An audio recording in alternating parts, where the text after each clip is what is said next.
go now to Ottawa for an update. Michael Casasola is the Senior Refugee Settlement Officer with UNHCR. He joins us from Ottawa.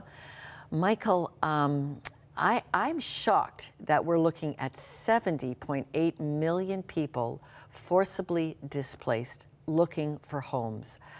What's your insight on the scope and scale of this tragedy? First, thanks for having me, Lorna, and thanks for looking at this issue. When we talk about 70 million refugees, of course, you have to think about 70 million lives. 70 million individuals, most of these individuals are women and children. But what's really interesting about the 70 million is that only about 25 million of them are actually what we call refugees, people who have fled violence and war and are across the border. About 41 million of those are still inside their country of origin. So think of the 900,000 Syrians who've been forcefully uprooted this last week and in the northwest of Syria and who are fleeing violence. But also within this number is two elements. There are new crises that are happening, like the Sahel region of Africa, but there are also protracted or long-standing situations where people have been displaced generation after generation. On Monday, there was an international conference in Pakistan acknowledging the 40th anniversary of the displacement of Afghan refugees. And still, 40 years later, many of them have not been able to go home. In fact, in Afghanistan, just this past year, another 400,000 people were displaced. What is happening then internationally to address this need? Well, it isn't all bad news. In December, UNHCR helped host with a number of partners, including Canada, the Global Refugee Forum. And it was a forum in which we brought together not just states who host refugees or fund assistance to refugees, but we also brought in other actors because we know we can't go it alone. Right now, our budget's about $8.6 billion, and yet we only receive about half. Last year, we didn't even achieve half of that. So we know we need other support because many of the states on the front line feel like they're addressing this alone.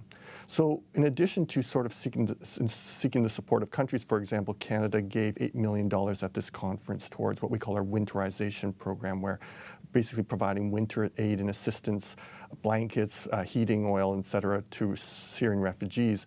But it's also to bring in other actors like the World Bank. But even, for example, Canadian universities made a pledge at this conference, pledging additional spaces for education for refugees. There's a wonderful program in Canada through World University Services Canada called the Student Refugee Program, through which universities, colleges, and cégeps sponsor students, about 130 students a year. And what many of these universities are making a commitment to grow this program so more refugees can access education.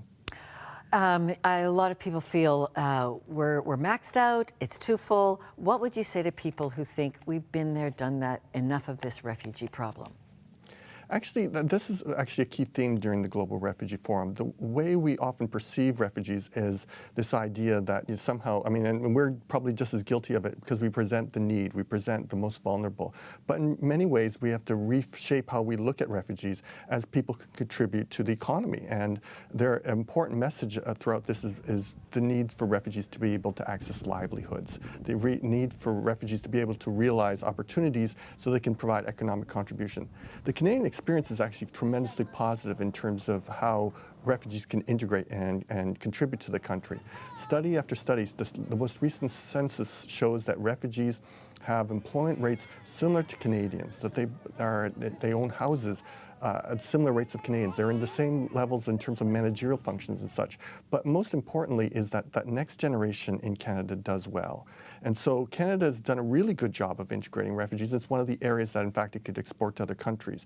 And Canada's learned in the process that refugees, Canada can also benefit from them. Okay, well, thank you for helping us remember how vital it is to stay engaged on refugee settlement. Thank you so much. Thank you for having me. Thank you for liking, commenting, and subscribing. What do you think about today's topic? Let us know in the comments.